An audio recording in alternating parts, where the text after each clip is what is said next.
Leute über 55. Finde ich super interessant, also über 640% Wachstum in diesem Segment. Warum ist das, glaubst du? Oder siehst du da, ist das mehr dieser Freizeitgebrauch oder ist es wirklich ein Signal des starken medizinischen Gebrauchs? Ja.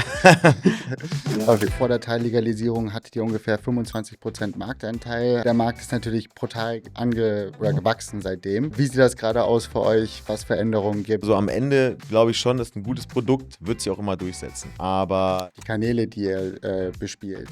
Welche Kanäle in diesem Segment sind gerade interessant für dich? Was hat für euch funktioniert? Und was musst du sehen, damit du sagst, okay, das ist ein guter Kanal für uns? also es kann nie nur ein Kanal sein, es kann nie nur eine Strategie sein. Du kannst nicht immer nur eine Sache machen. Es ist am Ende eine Mischung aus allem. Ne? Also du brauchst halt Awareness, du brauchst alle Funnels zusammen und dann hast du auch irgendwo die Synergien und Kollateraleffekte, die sich wiederum alle positiv aufeinander auswirken. Ich glaube, so isolierte Strategien alleine betrachtet machen eigentlich nie wirklich Sinn im Online-Marketing.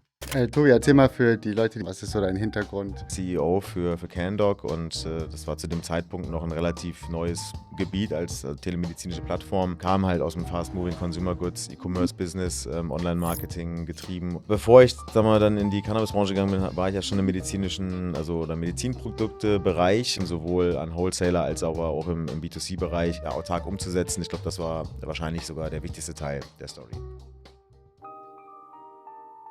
The Cannabis Conversation, präsentiert von Lumino. Die legale Cannabisbranche und die Menschen, die sie prägen, im Fokus. In dieser Episode geht es um den Aufbau einer Cannabismarke in Europa, trotz fehlender Marketingregeln und wachsender Anforderungen. Tobias Bosse ist Geschäftsführer von CanDoc und CMO von Grünhorn, einer führenden Medizinal-Cannabis-Gruppe in Deutschland. Tobi, freut mich, dass du hier zu Gast bist. Wie geht's dir? Sehr gut, vielen Dank für die Einladung. Ja, Ich freue mich, hier zu sein, Nikita. Auf jeden Fall. Auch mal schön, wieder in Hamburg zu sein, war schon lange nicht mehr hier.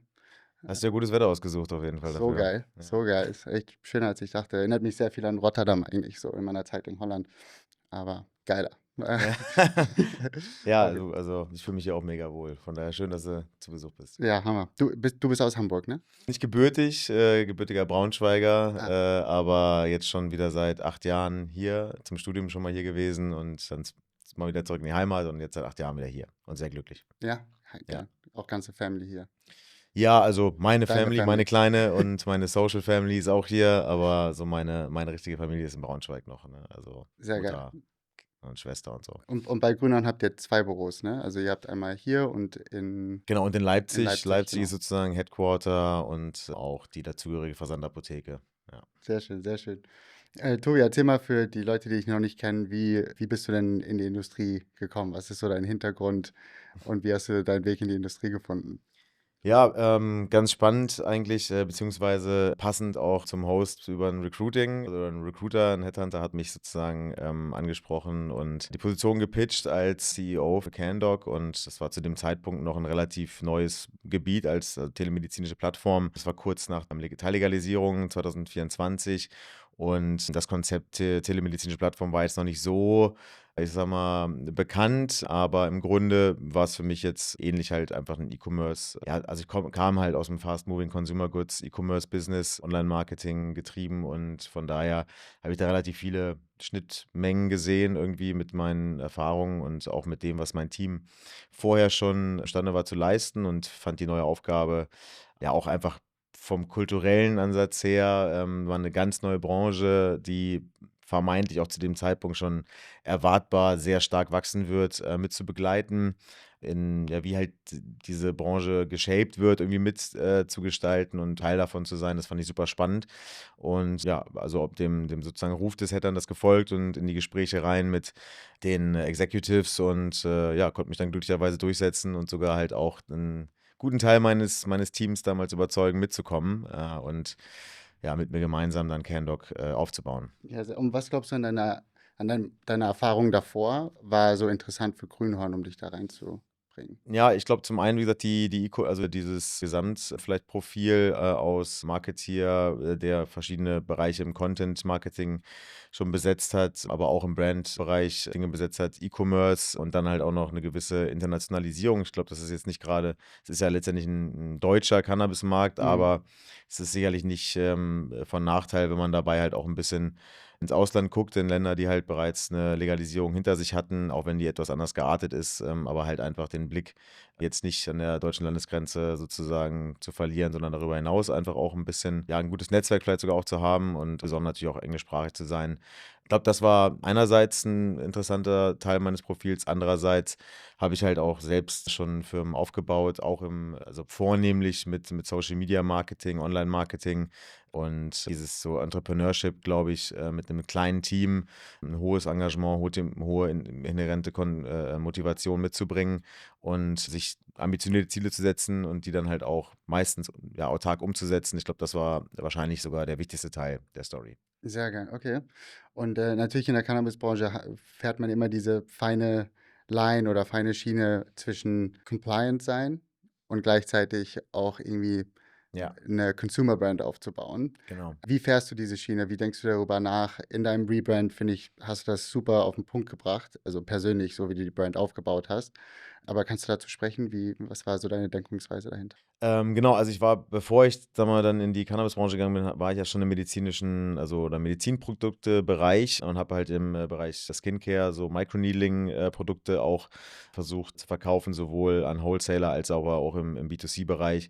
Und auch da hat man sehr starke Einschränkungen schon gehabt hinsichtlich des HWGs. Und ich denke, es ist dabei immer wichtig, einfach zu versuchen, gewisse Emotionen zu besetzen, ne, und eine Marke zu emotionalisieren oder Produkte zu emotionalisieren oder auch Resultate zu emotionalisieren und das Ganze dann irgendwie zu übertragen in einer Art und Weise, die halt nicht so pushy ist und nicht so salesy, sondern eher so in eine Richtung geht von wirklich, also die losgeht bei einem guten Branding, bei einem emotionalen Branding und bei die Bedürfnisse der Konsumenten oder in dem Fall jetzt Patienten halt ernst zu nehmen. Von daher ist, glaube ich, erstmal super wichtig zu wissen, wer sind denn eigentlich deine Kunden oder deine Patienten, zu verstehen, was sind die Needs, wo halten die sich auf, wie kann ich sie erreichen, mit welchen Werbebotschaften oder halt auch Informationen, Aufklärungen, wie kann ich sie erreichen, wie kann ich sie emotionalisieren und halt aufladen, auch für meine Marke. Und so haben wir dann versucht, auch das von dir angesprochene Rebranding für Grünhorn ja, anzugehen mit unserer Agentur KNSK, eine Hamburger Kreativagentur, die uns dabei super unterstützt hat. Und ich glaube, dass es sehr gut gelungen ist, allein schon durch die Logo-Veränderungen halt das sehr technische und kalte, medizinische, klinische Image einfach so ein bisschen aufzubrechen Ja, und durch eine eher rundere, offene, zugänglichere Gestaltung und auch deutlich wärmere Farben, deutlich wärmere, ja, wärmere, aber offenere Schriftarten. Ich bin kein Illustrator, deswegen sieh es mir nach, wenn ich da nicht die genauen Fachworte für habe. Aber genau das Gesamtkonzept sollte das abbilden und ich glaube, das ist in dem Fall wirklich ganz, ganz gut gelungen. auf Also ich jeden bin Fall. super happy auf jeden Fall mit dem Rebranding und auch mit dem Relaunch. Wird auch gut aufgenommen? Ja, das war eigentlich unmittelbar danach. Wir haben natürlich so ein bisschen auch intern das Ganze erstmal versucht, ein bisschen dafür auch zu promoten bei unseren Kollegen und auch da ist schon super schnell auf Riesenzustimmung gestoßen und dann relativ schnell nach dem Launch haben uns auch viele Patienten wirklich proaktiv angeschrieben und waren, ja, begeistert davon. Also und das sind ja wirklich meistens eher Laien, ne, die jetzt auch die Intention, die wir damit verbunden haben, gar nicht natürlich sofort, das ist ja eher subtiles Markenkommunikation, die aber anscheinend einen richtigen Nerv getroffen hat. Und also bislang, glaube ich, gab es da nicht eine negative Äußerung zu dem Relaunch. Zu dem Relaunch oder die Kanäle, die ihr bespielt. Welche Kanäle in diesem Segment sind gerade interessant für dich?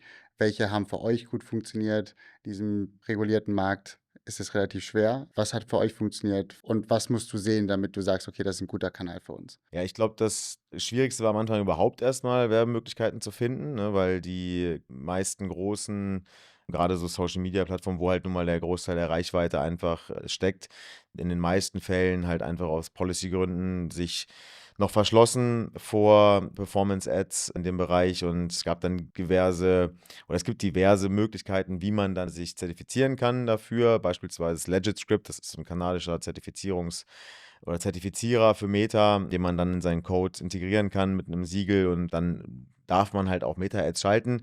Die haben es dann sukzessive geöffnet. Heute ist ehrlicherweise das Bild auch anders als noch vor 1,5 Jahren.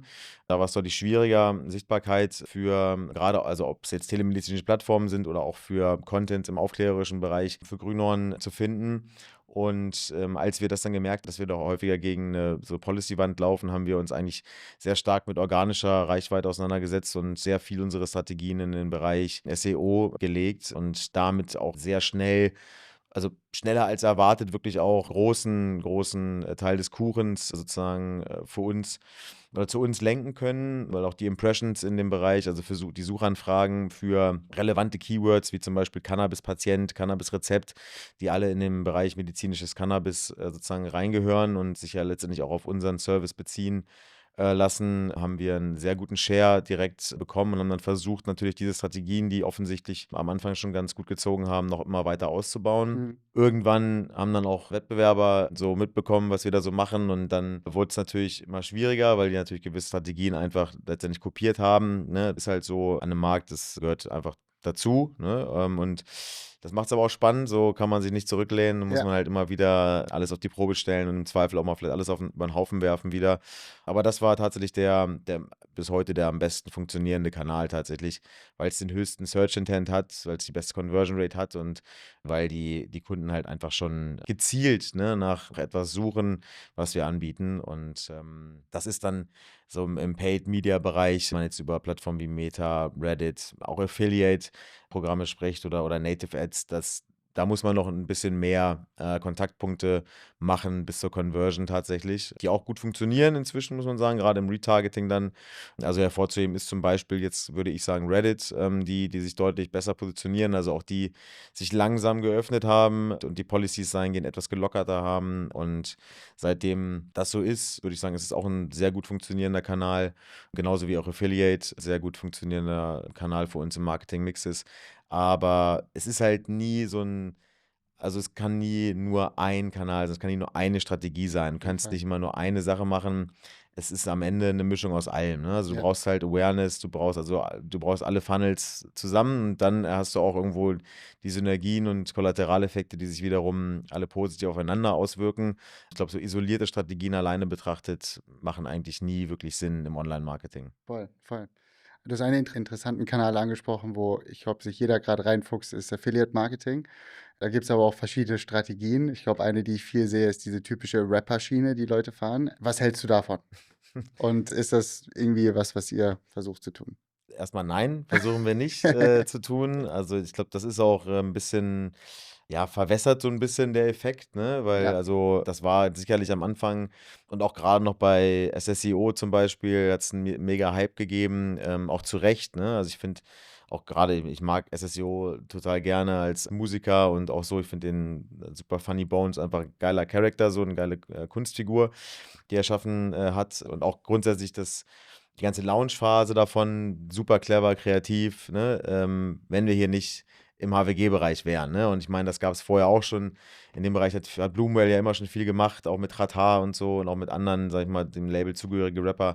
Ist halt schnell wirklich nicht mehr Graubereich, sondern schon halt weit drüber hinaus. Das ist Mm, einerseits die Gefahr. Andererseits ist es relativ klar, dass du da, sag mal, betriebswirtschaftlich nicht den besten Deal für dich bekommst und drittens ist es aus meiner Sicht nicht nachhaltig, ne? Weil du kannst kurzfristig Peaks gerade so im Traffic-Bereich erzeugen, aber Reichweite ist halt auch nicht gleich Conversion, ne? Und du wirst alleine dadurch, dass du diese Riesenprovision oder wie man es in dem Fall auch bezeichnen will, ob es Affiliate-Marketing ist oder ob es eine Beteiligung ist oder ob es vielleicht Shareholder sogar sind an einer Brand. Ich kenne die Verträge jetzt nicht. Es gibt ja mehrere ja, Beispiele, ne? ja, Auch jetzt gerade jüngere Beispiele wieder mit Sido und 187 und genau. Massiv bei Grow. Also es gibt da wirklich viele Beispiele, die auch alle, ne, tolle Musiker, tolle Produkte auch.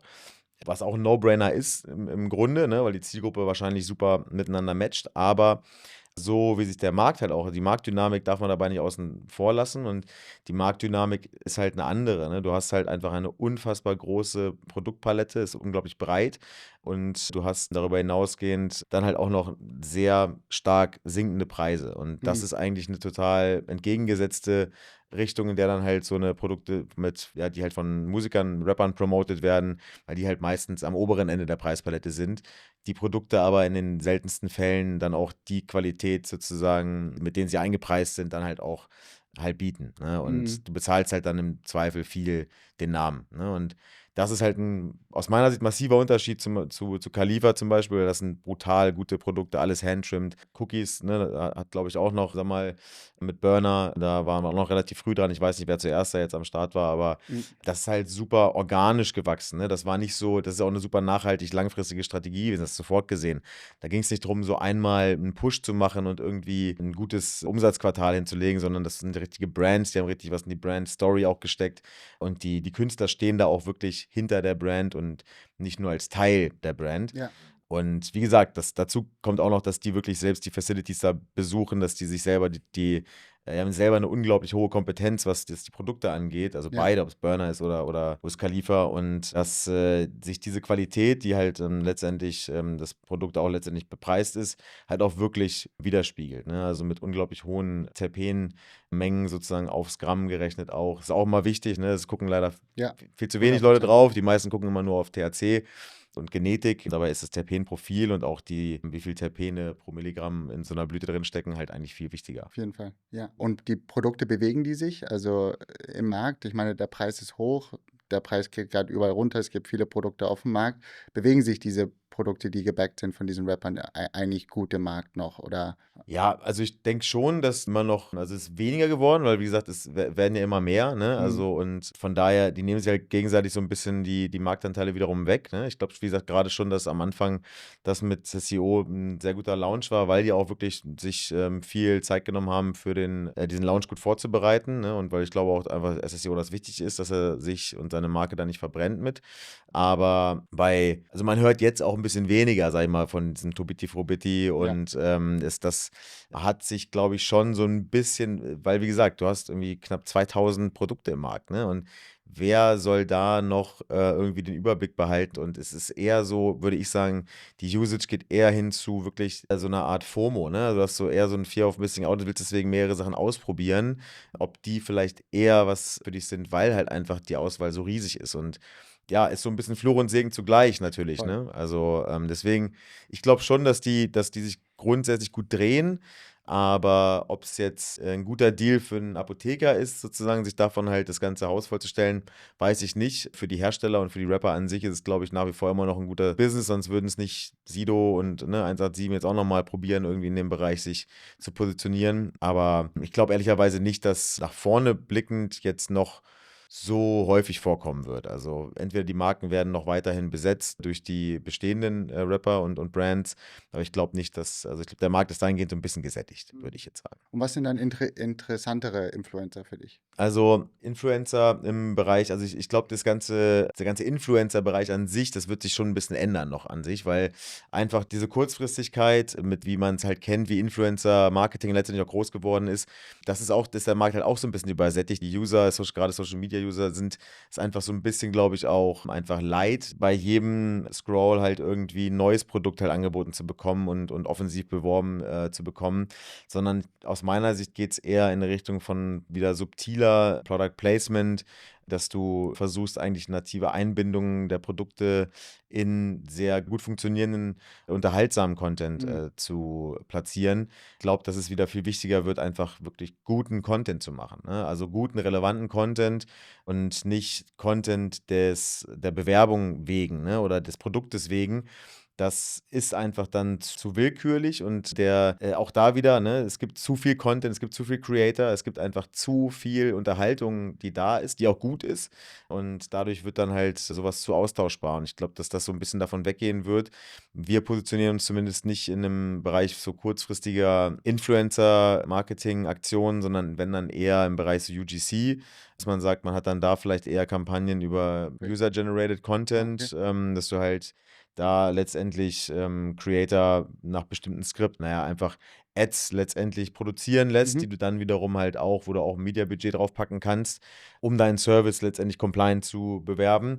Da hast du natürlich nicht die Reichweite des Influencers, aber bevor ich dem Influencer 20.000 gebe, damit er einen Post macht, stecke ich lieber 20.000 in meine Media und habe dann halt auch die Kontrolle über die Assets und auch vor allem die Datentransparenz und kann im besten Fall auch adaptieren mal, ne?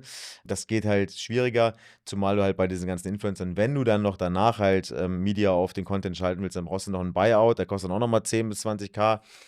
Der ist begrenzt. Also, das ist halt aus meiner Sicht ein Business Case, der immer unattraktiver wird, vor dem Hintergrund, dass sich jetzt immer mehr Plattformen halt auch öffnen für Cannabis-Unternehmen, um jegliche Art von Werbung dort zu platzieren, ne? Wir gucken tatsächlich, wenn dann eher drauf, was ich eben schon sagte, unterhaltsamen Content zu machen. Und da geht es mir eher darum, auch wirklich um Steuerbarkeit, Skalierbarkeit und auch Kontrolle.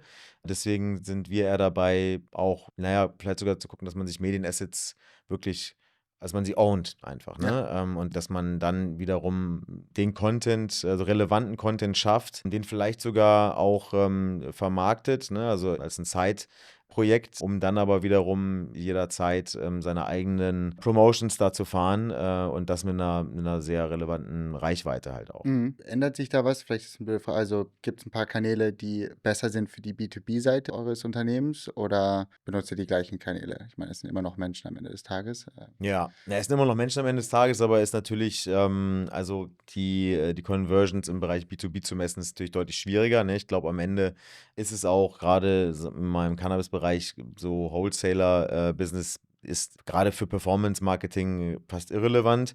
Hier muss man jetzt mal gucken, die Beschaffenheit der Branche sieht ja so aus, dass Hersteller in Häkchen eigentlich ja letztendlich auch Großhändler sind, aber halt sozusagen Großhändler mit einer Brand, die wiederum sehr wohl auch B2C-Marketing braucht, ne? Voll. Und um, ne, da jetzt mal ein, zwei Beispiele zu nennen, also Hawaii, ne, die halt sehr viel ja im Sport-Sponsoring tätig sind, genauso wie 420 und Canna Medical, die viel im Sportsponsoring unterwegs sind, die aber auch viel, ich sag mal, dann im medizinischen Bereich sich engagieren, im politischen Bereich und das alles letztendlich versuchen ja abzubilden in einer Marke, was sehr anspruchsvoll ist, was sie aber auch über verschiedene Plattformen gut schaffen, finde ich. Voll. Aber das ist halt so ein bisschen Hybrid, ne? Das einerseits orientiert es natürlich an Apotheken, die bestenfalls die Produkte natürlich dann irgendwie stocken sollen. Andererseits orientiert es sich auch an den Patienten, der wiederum diese Produkte entweder bei Apotheken direkt oder halt bei telemedizinischen Plattformen dann halt bestenfalls in den Warenkorb legt.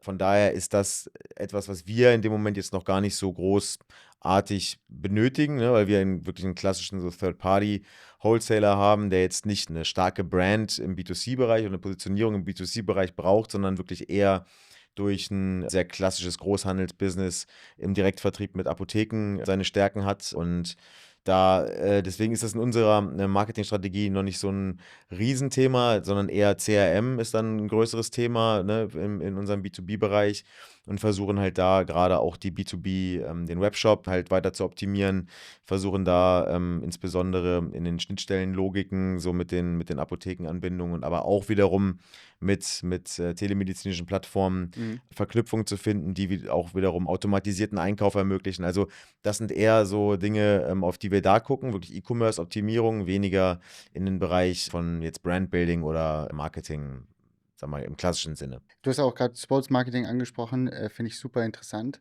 Warum glaubst du, geht das so gut? Oder geht es überhaupt gut, deiner Meinung nach? Ja, ich glaube, grundsätzlich Sportsponsoring ist immer, ne, um wieder auf das Thema Emotionalisierung zu kommen, ist halt Emotionalisierung auf Knopfdruck, wenn du so willst, ne? Also ohne, dass du jetzt großartig etwas dafür tun musst, hast du halt durch einen Verein, gut, da gibt es jetzt auch vielleicht besser geeignete und schlechter geeignete, also ich glaube, ne, eine Emotionalisierung, für eine gute Emotionalisierung brauchst du auch eine sehr aktive Fanszene, du brauchst im besten Fall vielleicht einen Traditionsverein, der sollte auch nicht allzu unerfolgreich sein. Und jetzt will ich jetzt hier kein Club-Bashing betreiben, aber zum Beispiel jetzt, sag mal, Hoffenheim oder Wolfsburg, würde ich jetzt mal sagen, vielleicht dann eher weniger interessant zumindest nicht, wenn du deine Marke emotionalisieren willst, auf eine positive Art. Dann ist sowas wie zum Beispiel jetzt Union Berlin, ne, im Fall von Hawaii oder sicherlich auch von Canna Medical oder 1. FC Köln. Das sind mit Sicherheit super Beispiele. Dazu kommt noch ein Standortmarketing, ein Employer-Branding-Aspekt, der da auch noch mit reinkommt, der viel stärker noch ausgeprägt ist bei 420 in Paderborn.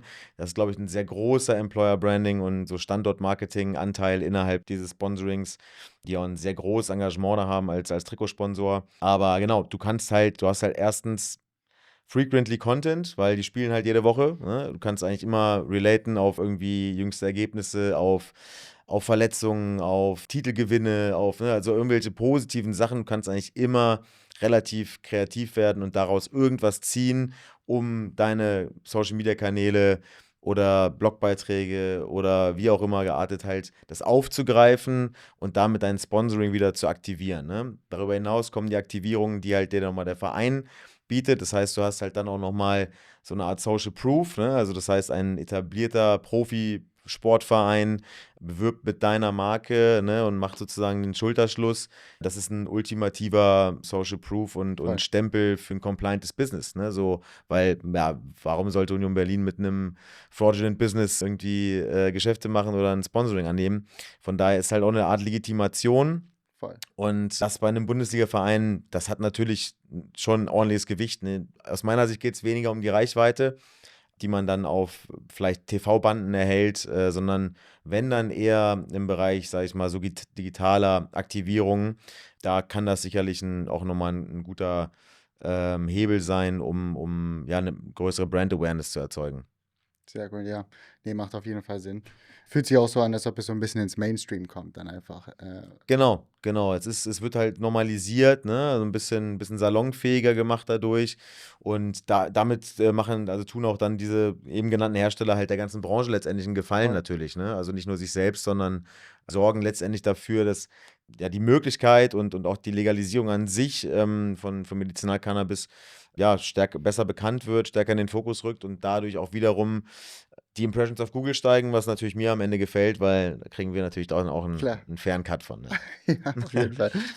Sehr geil, sehr geil. Tobias, du hast davor Positionierung angesprochen oder ich glaube, vor der Teillegalisierung hattet ihr ungefähr 25% Marktanteil, habe ich so im Internet gefunden.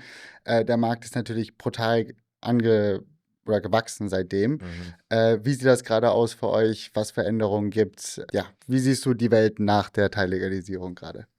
Also, wie du schon gesagt hast, ist natürlich absolut disruptiv gewesen, im positivsten Sinne für die Branche. Ich meine, die Importzahlen im letzten Jahr sind ja wirklich völlig, ich habe jetzt gar nicht die genauen, aber vervielfacht sozusagen die Ja, Importzahlen wurden, aber es ist eine Riesensteigerung und so, damit hat sie natürlich dann auch, gerade insbesondere halt bei Grünhorn, die als Cannabis-Apotheke noch mit den 25% Marktanteil vor der Legalisierung eine der wenigen Apotheken im Markt war, die halt überhaupt diesen sehr, sehr komplexen Prozess der Bearbeitung von Betäubungsmittel, das war ja damals noch ein BTM, ja, Medikament überhaupt auf sich genommen hatte. Und damals, ich war selber noch kein Teil von Grünhorn, aber aus Erzählungen weiß ich, dass da wirklich einmal im Monat die Polizei auf der ja, Türschwelle stand.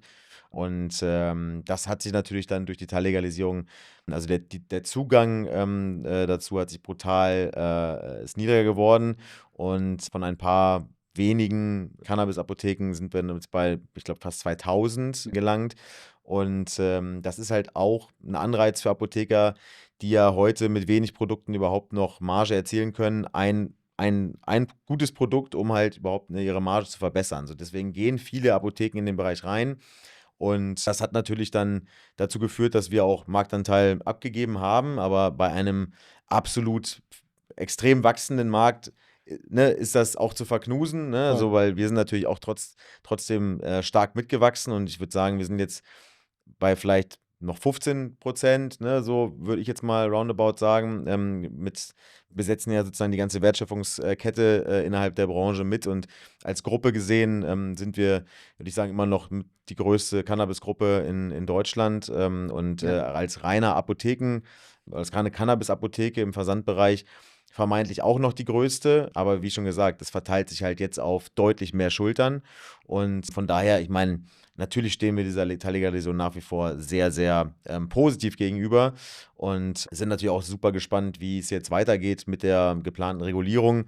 Allerdings auch deutlich, sagen wir, optimistischer inzwischen als noch Ende vergangenen Jahres. Das merke ich auch bei all meinen Kunden. Sehr optimistisch auf einmal. Ja, das ist, also auch, es zeigt ja auch, sag mal, wie viel frisches Geld in die Branche kommt, insbesondere ne, aus Übersee auch.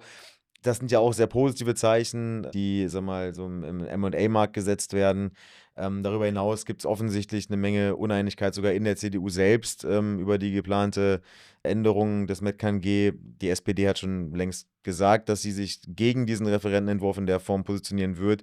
Also das dürfte auch schwierig werden, in der Form durchzubringen. Von daher sind wir dahingehend optimistisch, dass die Branche zumindest nicht so einen Riesendip bekommen wird, wie letztes Jahr noch befürchtet. Ja. Aber es ist trotzdem so, davon gehen wir zumindest aus, dass der Markt stärker konsolidieren wird in diesem Jahr und dass diese Mengen, die sowohl an telemedizinischen Plattformen als auch an Cannabis-Apotheken, dass sich die schon nochmal stark reduzieren wird, weil es halt, wie gesagt, der Marktpreis, der jetzt gerade für Cannabisblüten insbesondere aktuell ist, eigentlich für kaum jemanden, kaum einen Marktteilnehmer noch ein gutes Geschäft ist. Und das drängt natürlich dann viele aus dem Markt raus. Ne?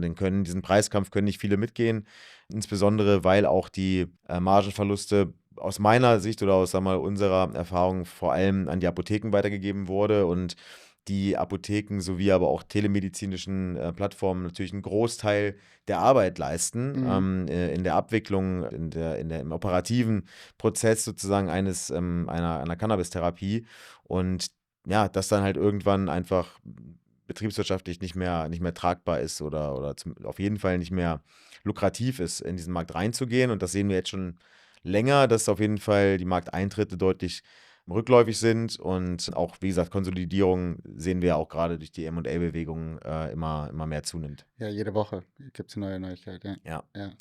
Und wie stark ist denn der Preis geschrumpft? Also wie stark ist die Marge geschrumpft? Ja, also nach der Teillegalisierung natürlich schon mal erheblich, ne, weil auch klar die bürokratischen Aufwände und Auflagenbedingungen sich massiv eingeschränkt haben und dadurch dann auch man ein attraktiveres Pricing machen konnte für Blüten.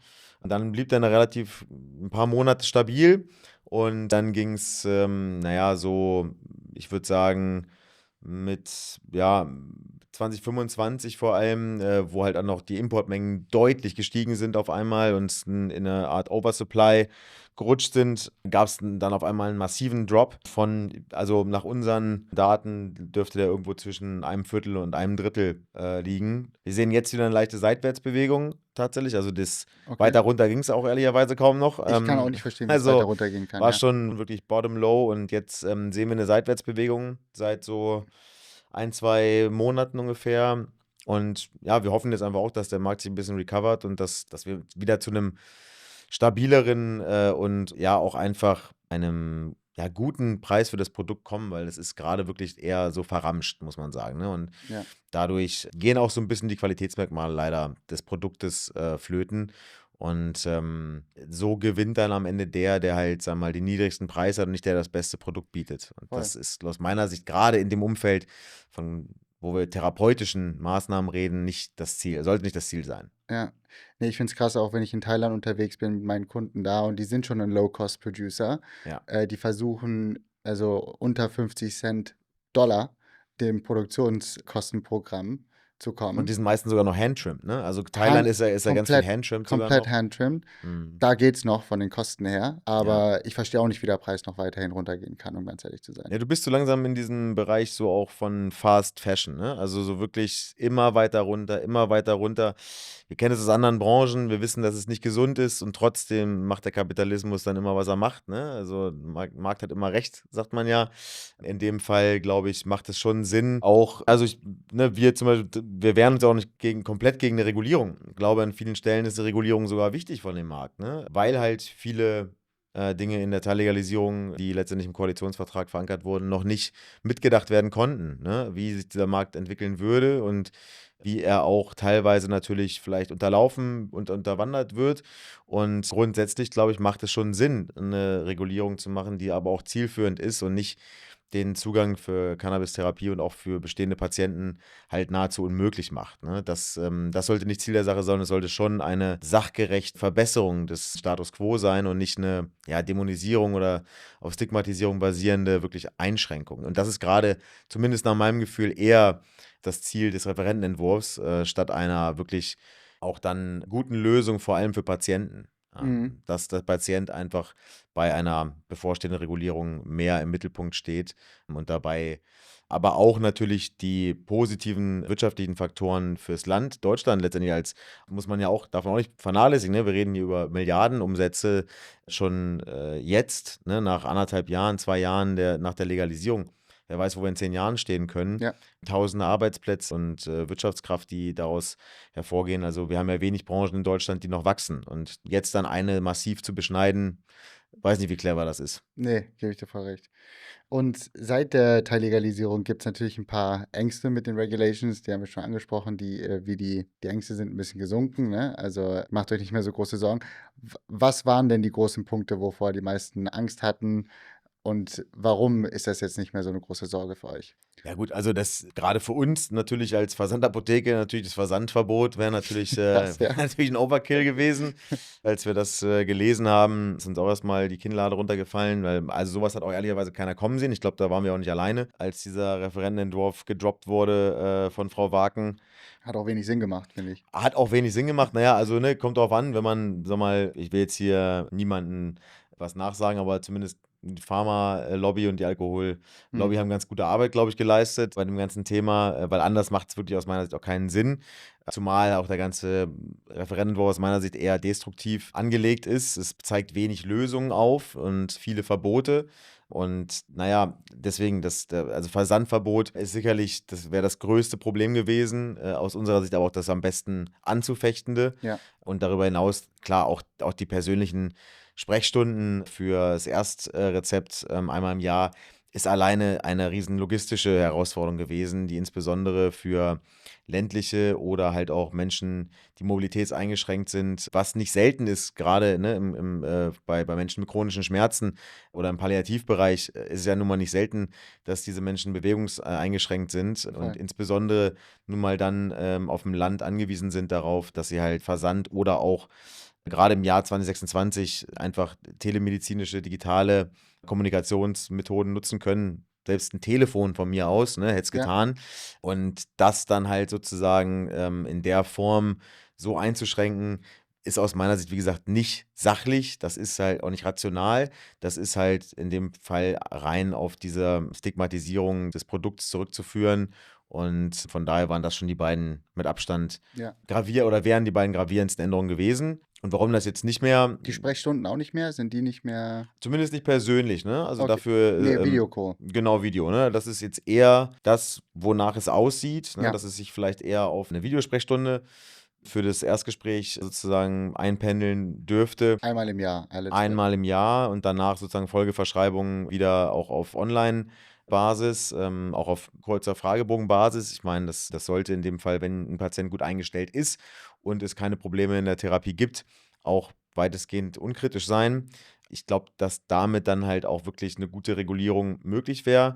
Zusätzlich dazu würde ich noch mir wünschen, dass es eine Art auch vielleicht Zertifizierung sogar von telemedizinischen Plattformen gibt, weil es schwer sein wird, diese neuen Regulierungen durchzusetzen, insbesondere für Gesellschaften, wo die Plattformbetreiber halt im Ausland, im europäischen Ausland sitzen, sehen wir immer wieder, dass die halt, sagen wir mal, teilweise unzustellbar sind, gewisse Klagen und dass dann gewisse einfach regulatorische Veränderungen nicht umgesetzt werden oder denen nicht Folge geleistet wird, während sich andere an geltendes Recht halten und damit natürlich dann eine Ungleichbehandlung stattfindet. Somit wäre es vielleicht aus meiner Sicht wäre es vielleicht ein guter Ansatz zu sagen, man kommt als eine deutsche Behörde und versucht eine Zertifizierung von telemedizinischen Plattformen durchzuführen, in denen halt sozusagen man sich mit deutschen Ärzten, Approbationen halt sozusagen, sowie halt auch mit Apothekenlizenzen, mit denen man zusammenarbeitet, einfach zu zeigen, dass man compliante Prozesse hat und dann kriegt man dieses Siegel und dann dürfen die Apotheken auch das Rezept ausführen, das von dieser Teleklinik gekommen ist. Und dann dürften zum Beispiel auch Payment Solutions mit dieser Teleklinik zusammenarbeiten. Weil ich glaube, das sind die beiden einzigen Hebel, die man hat als deutsche Behörde. Wenn eine Plattformbetreiber im Ausland sitzt, im europäischen, dann kann man den letztendlich nur über die Payment Solutions und den Entzug der BaFin-Lizenz dieser Payment Solutions beikommen oder über die Apotheken, die dann einfach diese Rezepte der Plattformbetreiber, die sich nicht an dieses Recht halten oder die vielleicht dann nicht zertifiziert sind, dürfen diese Rezepte nicht ausgeführt werden. Mhm. Und wenn diese Sprechstunde auch wirklich durchkommt, also dass jeder einmal im Jahr mit dem Arzt sprechen muss, auch über online wäre das immer noch logistisch relativ challenging. Wieso und also ich kann mir vorstellen, dass das sehr challenging ist. Ist das so oder? Naja, klar, es ist natürlich erstmal ein Bottleneck, ne? Also du hast halt natürlich, ist es allein durch die Zeitfenster, die halt dann für einen Videocall und eine Konsultation limitiert sind, hast du natürlich erstmal eine Einschränkung, insbesondere sozusagen, wenn das Gesetz hart werden sollte, dann hast du unmittelbar ja einen Riesenbedarf an sozusagen Patienten, die einen Videocall machen müssen. Ja. Und dann ist es natürlich die Challenge für so Plattformbetreiber halt möglichst schnell, möglichst viele freie Kapazitäten bei Arztkonsultationen in einem Videocall zu schaffen. Das wird dann sicherlich eine Herausforderung werden. Da denke ich, werden auch die Marktanteile nochmal neu vergeben werden, weil es ist ein mehrstufiges Produkt, was man dann wiederum vermarkten muss. Einerseits Verfügbarkeit, das wird natürlich das Wichtigste. Ne? Wenn keine verfügbaren Zeiten, Slots da sind, dann kannst du letztendlich auch nichts vermarkten. Dann Preis wird ein Riesenfaktor sein. Ne? Also zu was wird diese Videosprechstunde eingepreist werden? Und drittens, wie ist, sag mal, die Beschaffenheit dieses Videocalls? Ne? Reden wir jetzt, weil ich glaube, das wird für die meisten Cannabis-Patienten eine größte Herausforderung, dass sie sich jetzt zu einem Arzt setzen müssen und erklären müssen, warum sie weiterhin sozusagen Cannabis-Patient sein möchten, müssen, warum es ihnen hilft. Und ich glaube, dass dann das eine große Hürde sein dürfte im Vergleich zu vielen Patienten, die bisher nur über einen Online-Fragebogen diese Anamnese gemacht haben. Mhm. Das heißt, das Wording, wie sozusagen dieses Produkt letztendlich beschrieben ist, der Videosprechstunde, das dürfte auch noch einen guten Teil Also ausmachen. könnte auch sein, dass ein paar Leute, die den Fragebogen, also ihre Prescription bekommen haben durch den Fragebogen, könnten jetzt nachdem die mit dem Arzt sprechen, keine mehr bekommen. Ja klar, theoretisch ist das so, ne? Ja. Also, du kannst dich jetzt natürlich nicht einfach hinsetzen und irgendwie sagen: „Gib mir Klar, Gras", ne? klar. Also, du bist halt nicht beim Dealer, ne? Du bist halt bei einem Arzt und es muss schon halt die Indikation muss zum Produkt passen und es dürfen keine Kontraindikationen vorliegen und, ne, gewisse andere Dinge, die man halt im Fragebogen ja auch wahrheitsgemäß beantworten muss. Klar. Auch die müssen natürlich korrekt und wahrheitsgemäß in einem Gespräch beantwortet werden und womöglich auch Rückfragen darüber hinausgehen. Ne? Und Ja. das dürfte halt genau eine Angst sein, die für viele von den bestehenden Patienten vielleicht mitschwingt. Zumal auch gerade halt dann die Neupatienten werden. Das dürfte erstmal abschreckend wirken. Ich glaube, dass dadurch dann erstmal das Wachstum, das ja eigentlich anhaltend ist seit jetzt nahezu 2 Jahren, dürfte dadurch auf jeden Fall erstmal gestoppt werden. Ne? Also Ja. davon ist auszugehen. Und im Markt sieht man nicht so viel Loyalität. Also in Nordamerika sieht man nicht unbedingt sehr viel so Loyalität zu Brands oder zu bestimmten Marken. Du meintest auch gerade, dass der Market Share sich neu verteilen kann, wenn solche Regeln kommen. Ich meine, ihr habt auch, oder es gibt mehrere Unternehmen, die ein paar hunderttausend Patienten haben und dann von heute auf morgen müssen die alle mit dem Arzt sprechen. Und wenn ich jetzt Patient bin und ich bin bei euch zum Beispiel, es dauert aber 2 Wochen, damit ich da mit dem Arzt sprechen kann, aber im Bloomwell kann ich es in 2 Tagen machen, auf einmal bin ich bei Bloomwell, ne? Also kannst du dir so Safe, würde das ja. dann passieren, ne? Ja, genau. Also das meine ich damit, dass erstmal Verfügbarkeit ist der einschränkendste und limitierendste Faktor. Ne? Also wenn du jetzt zum Beispiel bei uns, wir sind jetzt bei so knapp 140.000 Patienten, wenn ich denen innerhalb von 2 Wochen allen einen Slot anbieten kann, dann dürfte ich relativ einen guten Share davon behalten Auf jeden. und überzeugen, sozusagen bei uns zu bleiben. Wenn das nicht gelingt, dann werden die sich nach Alternativen umgucken. Weil genau wie du sagst, also Brand Loyalty in dem Bereich, die gibt es nahezu, also zumindest seit der Legalisierung nicht mehr. Davor gab es das schon, weil es Ja. auch, wie gesagt, sag mal, gute Produkte, also erstmal deutlich weniger Produkte gab und dann halt einige, die sich wirklich auf manche Indikationen perfekt geeignet haben. Heute, wie gesagt, ist auch ein, denke ich, offenes Geheimnis, dass halt der medizinische Markt auch stark unterwandert ist von Recreational Usage, Ja. hat sich einfach dann auch das Bild des Patienten etwas gewandelt und dadurch dann auch letztendlich die Nachfrage nach Produkten. Und wie du schon meintest, Brand Loyalty gibt es weder für Telekliniken noch für Apotheken, noch also für Apotheken vielleicht noch am ehesten, ne, weil man halt einen gewissen Genau. Service-Anspruch hat und wenn der dauerhaft wirklich hoch gehalten wird, dann glaube ich, hat man eine sehr gute Chance, dass die Retention sehr hoch ist. Aber ansonsten auch bei Strains oder bei Herstellerbrands, also ist es für den Großteil des Marktes gibt es wenig Brand Loyalty. Und auch das dürfte genau so sein, wie du sagst, die Verfügbarkeit, der Preis. Am Ende sind das genau die Entscheidungsfaktoren und nicht, ach Mist, jetzt bleibe ich dann doch lieber bei der Plattform, warte 2 Monate oder zahle 50 Euro mehr oder fahre 60 Kilometer mehr zu einem Arzt, wo ich hin muss. Das wird nicht, also ne, das ist eher gemütlich, bequem, weil halt auch die Verfügbarkeit von Anbietern so zahlreich ist, hast du einfach genug Alternativen zum Ausweichen. Ne? Ja. Und allerdings, und das ist ein sehr, sehr wichtiger Faktor, wenn das Erstgespräch gemacht wurde, das Erstrezept ausgestellt wurde, dann dürfte die Retention sehr, sehr hoch sein, dann dürfte die Loyalität auch sehr hoch sein, weil zumindest für ein Jahr, ne, weil wenn du diese Videosprechstunde gemacht hast, dann hast du ja damit sozusagen das Recht, über die nächsten 12 Monate Verstanden. auf Online-Fragebogenbasis halt Folgerezept zu erhalten. Und diesen Prozess dürften dann relativ viele in Anspruch nehmen, sodass man davon ausgehen kann, dass die Retention nach einer Regulierung bei 90+% liegen dürfte. Sehr schön, sehr schön. Nee, weil auch in Kanada, so als Rackpoint 2 kam, alles wurde verkauft. Also haben alle Produzenten gesagt, okay, wir doppeln Production für nächstes Quartal. Aber dann gab es keine Brand Loyalty und eigentlich war das nur der Markt, der gesagt hat, so, jetzt probieren wir einfach mal alles durch. Ja. Und dann im Endeffekt haben die gleichen Produkte nicht zweimal gekauft. Seht ihr sowas auch ähnlich jetzt mit diesem Riesenwachstum, den wir jetzt über das letzte Jahr gesehen haben? Sieht man irgendwie, dass die gleichen Produkte auch immer wieder verkauft werden? Verstehst du, was ich frage? Ja, verstehe ich schon. Also jein, muss man so sagen. Ne? Also du hast gewisse Produkte, die halt immer laufen. Die laufen einfach immer, weil sie einfach auch gut sind. Ne? Also am Ende glaube ich schon, dass ein gutes Produkt wird sich auch immer durchsetzen. Okay. Aber es gibt halt immer, ich sag mal, auch da hilft es halt, wenn du schon länger am Start bist. Ne? Also mal als Beispiel Aurora ist eine super gesettelte Brand, High Quality, weiß jeder, Pedanios, super Brand, hat super Produkte dabei. So ist ein Sure-Shot, du weißt, du machst da nichts falsch. Ist auch ziemlich anständiges Pricing dahinter, ne? Aber also die müssen sich keine Sorgen machen, glaube ich, dass sie ihre Produkte nicht absetzen. Ne? Wenn du jetzt, sag mal, als komplett neue Brand daherkommst und hast ein vergleichbares Profil, dann wird es erstmal schwerer sein, dich da zu positionieren, weil es halt einfach eben so viele Alternativ- und Konkurrenzprodukte gibt. Es macht dann eher Sinn, glaube ich, Bereiche zu besetzen, die halt noch nicht so stark besetzt sind. Ne? Also das könnte zum Beispiel ausgeglichene Produkte, also ne, wo du halt wirklich so paritätisch CBD und THC hast.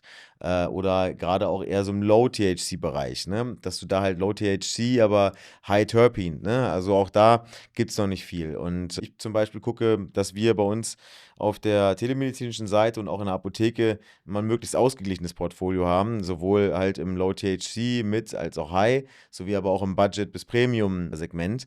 Und ich glaube, dass wenn man halt wirklich da sich positionieren will mit neuen Produkten, dann macht es Sinn, halt wirklich mal zu gucken, wo gibt es schon High Roller, wo gibt es Schnelldreher, die halt wirklich sehr gut laufen und wo ist aber vielleicht noch ein Gap, Ja. was man besetzen kann. Und dann hat man, glaube ich, auch eine gute Chance.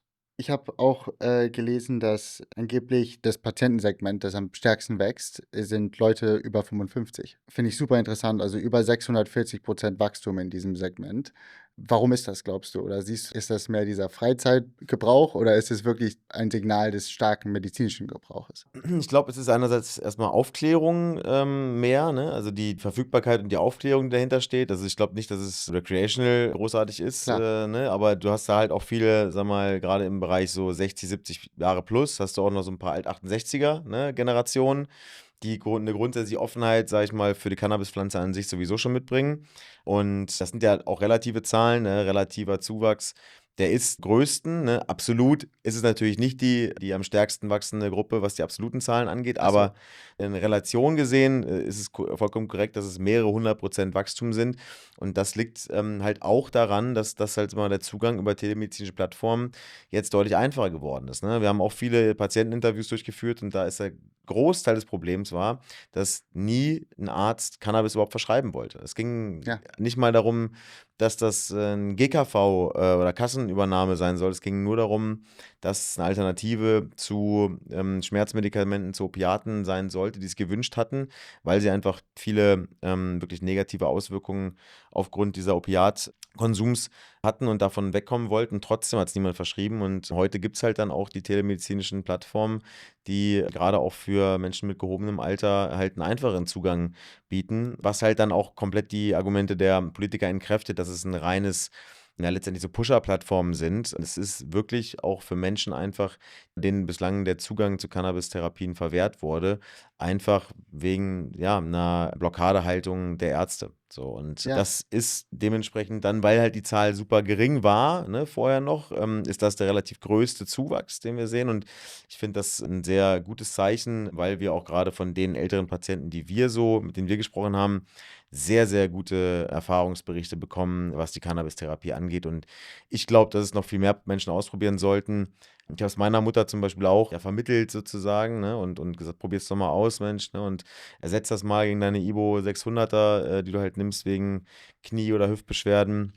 Zumindest zum Schlafen, ne, dass man halt mal so durchschlafen kann. Und auch sie hat so von super guten Erfahrungen damit berichtet. Insbesondere, dass halt dann die Nebenwirkungen auf die inneren Organe halt einfach wegfallen. Ne? Und Nee, das haben wir auch gesehen. Also wir machen das schon seit 2018 und haben die ersten Ärzte, also ein paar der ersten Ärzte in Deutschland vermittelt, ein paar der ersten Ärzte in England vermittelt. Und es war wirklich schwer, Ärzte zu finden, die sich wirklich mit diesem Thema abgeben wollen.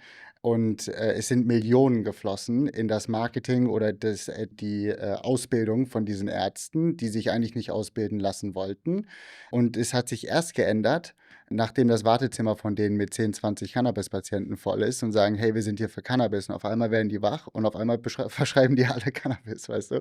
Also es ist wirklich kommerziell getrieben, nicht nur Stigma. Wir haben auch gedacht, okay, vielleicht wollen die jungen Ärzte sind offener dazu, Cannabis zu verschreiben. Stellt sich raus, dass wenn du gerade 7 Jahre in der Uni verbracht hast und gerade rauskommst, willst du nicht sofort als Cannabisarzt abgestempelt werden. Ja. Das heißt, eigentlich waren es nur die älteren Ärzte, die gesehen haben, wie neue Medizin sich etabliert haben oder neue Moleküle sich in der Medizin etabliert haben, die dazu eigentlich offen waren, sich überhaupt weiterhin auszubilden.